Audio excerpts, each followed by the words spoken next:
I'm a sucker for a rom-com.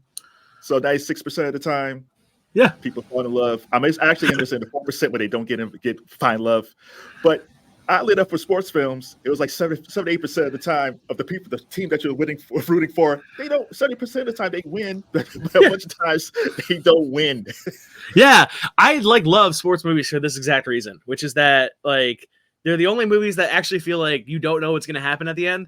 Like for the most part, like if you see a superhero flick, you know that like, well, they're not just going to kill the superhero. Like the superhero is going to win at some level. They're not going to let the place get completely destroyed.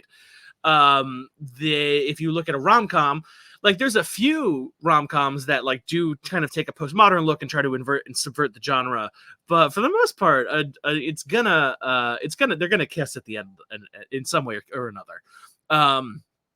But with sports movies, like it's just like a very cool idea in sports, just period, is that like, listen, winning's not everything. It's important, but like it's the people that you're besides, and it's the brotherhood that you develop, or it's the sisterhood that you develop, or the ability to, understand more about yourself by playing this game.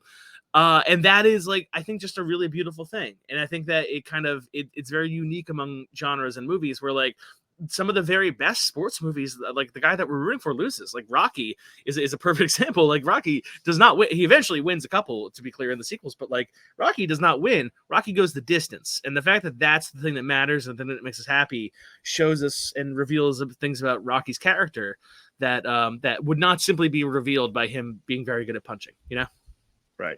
500 Days of Summer is the only film I could think of offhand where the guy didn't get the girl, which is probably one of my Yeah, there's also, I think, a movie called The Break. It's been a minute since I've seen that data set, but I believe that there's a movie called The Breakup that's kind of like a romantic comedy of that. The whole point of them is to break up. But again, like people attempting to subvert it are definitely, it happens. Yes. Walt, Hickey, thank you for the conversation. Everybody check out this book. You Are What You Watch. If they want to connect with you, where can they go?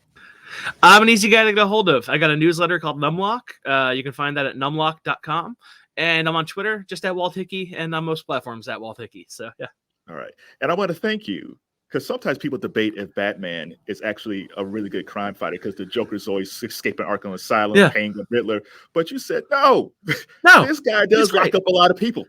He does. And like a lot of people get in one fight with Batman, and they're like, you know what? I don't want to do that again. I'm just not going to be a criminal anymore. It happens very constantly. We need to talk more about it.